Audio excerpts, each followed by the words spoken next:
Hi folks, Ashley here. Do you know what this video is about? Can you read what's on the screen? By the end of this video, it will be much clearer. In this video, we will learn more about phonemic charts and learn the single vowel sounds of English through an interactive activity. So you will need pen and paper. First, let's start by defining what these words on the screen mean. The second word is charts. In this context, a chart is a map which helps us navigate the sounds of the English language. It says charts in the plural and not chart because there are multiple charts that can help us explore English sounds. The first word is phonemic, and phonemic is an adjective which refers to phonemes. What is a phoneme? A phoneme is one of the smallest units of speech that makes one word different from another word. Take, for example, these two words, pin, pan. The difference between pin and pan depends on the vowel. In other words, the different phonemes I in pin and a in pan. Now that we've defined what a phoneme is, let's look at a phonemic chart. Let's start with the UK phonemic chart. This chart maps the sounds of British English and is based on received pronunciation, also known as RP, the Queen's English. It is important to remember that this is a generalized model for learners wanting to learn the sounds of British English. However, depending on the variety of English a learner is studying, other versions of the chart are available.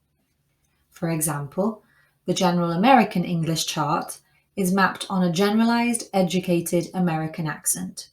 This chart is often used also in Canada because the differences in sound between Canadian and US English in a generalized sense are minimal. You may wonder, okay, but what about accents? No one really speaks in a generalized way. We all have our accents.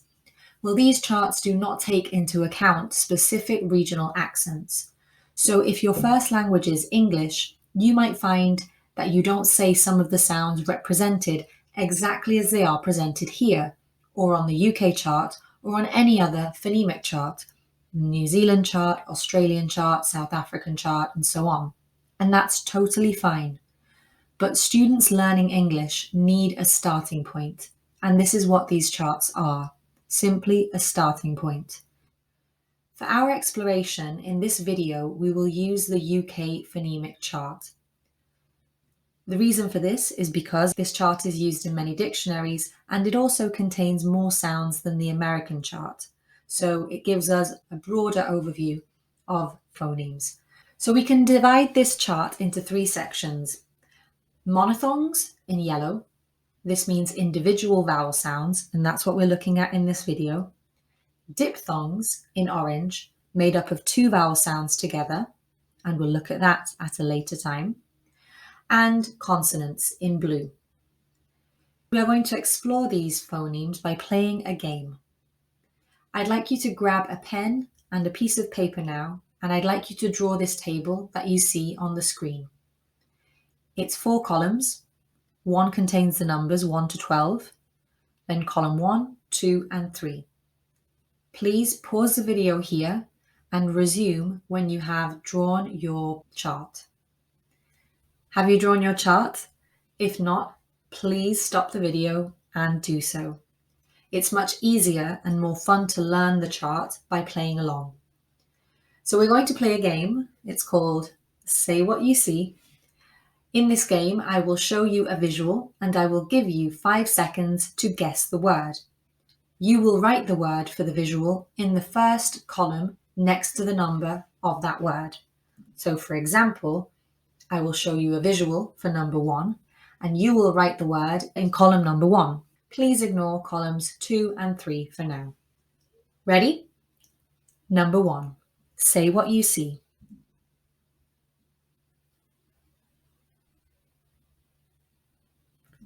The correct answer is C. So please write this word in column 1 exactly as I have done on the board.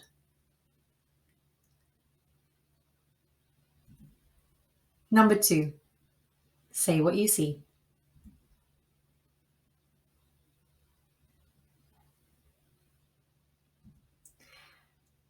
The correct answer is car. Write that word.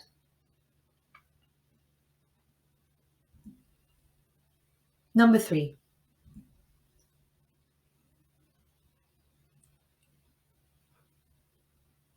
Did you guess it? It's pool.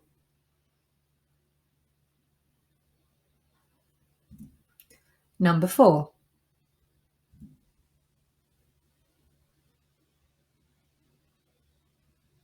The word I was looking for is door. Number 5.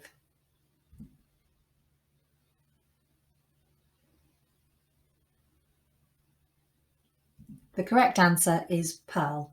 If you put pearls, that's okay. It doesn't matter. Pearl or pearls.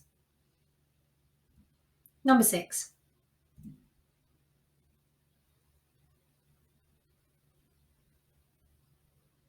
Cat.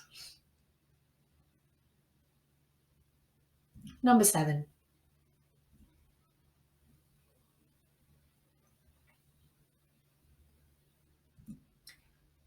This is egg or eggs. It doesn't really matter. Singular or plural is fine. Number 8.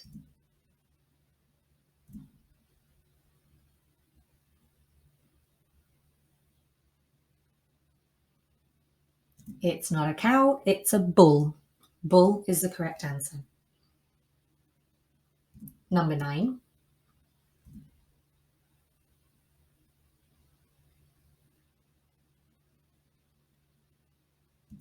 The word I'm looking for is fish. Number 10.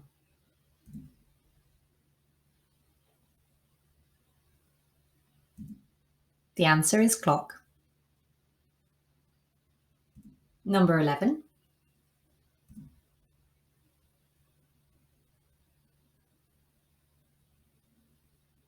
The word is cup. And last but not least, number 12.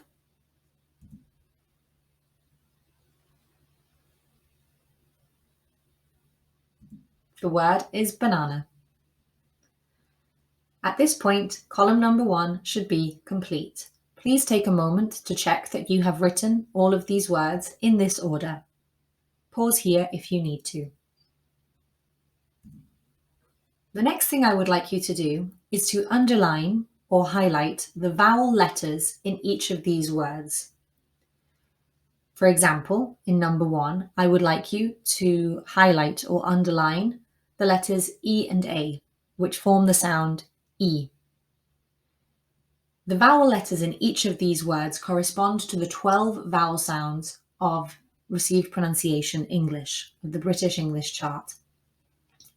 One little thing, for number 12, please only highlight or underline the first and the last A's that you see. So ba and na, the A in ba and na, you can underline or highlight.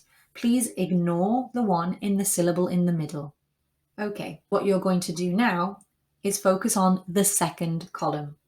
What I would like you to do is to isolate the vowel sound of each of those words. Remember, those 12 words contain one of the 12 vowel phonemes of English. And I would like you to write the sound that corresponds to that word, to the vowel sound. If you look at the vowels here on the screen, you will see that there are 5 with 2 dots next to them. Those 2 dots indicate that the sound is a tense sound. What this means is that we hold the muscles in position for a bit longer. To make things easy for you, words 1 to 5, so see, car, pool, door, and pearl, are all words that have a tense sound. Those 5 words will contain one of those sounds, will correspond to one of those sounds. 6 to 12 will be the other ones. So let's try and do number 1 together so you know what to do. The word is see. See. Let's isolate the vowel sound in that word. E. E. We know that it's a long sound or a tense sound. E, E. So we know that it's going to have two dots. Of the 5 phonemes that have the two dots, which one do you think it is? You can apply logic, process of elimination, or your own knowledge here. Hopefully, one of those 3 has led you to this phoneme. E, E. Now I'd like you to do the same for the remaining 11 words. Say the word out loud, isolate the vowel sound, and see if you can identify the phoneme that corresponds to that vowel sound. Remember, 1 to 5 are the tense sounds, so they will have the 2 dots next to them. Give it a go, and once again, rely on knowledge, guessing, or logic. Pause the video here, please, and when you're ready, come back to look at the solutions. Are you ready to check? If you're not ready, please pause again. Remember, you want to be trying to do this to become more familiar with these phonemes. The solutions will appear in 3 seconds. 3, 2, 1. Okay, how did you do? Did you get most of them right? Don't worry if you didn't, especially if you're looking at these for the first time. This is not easy. And if it's the first time that you're seeing these things, it probably looks a bit weird. I will model these for you now. Please repeat after me because sounds are a physical action. And the more you practice, the more au fait you will become with these sounds. E, ah, oo, o, a,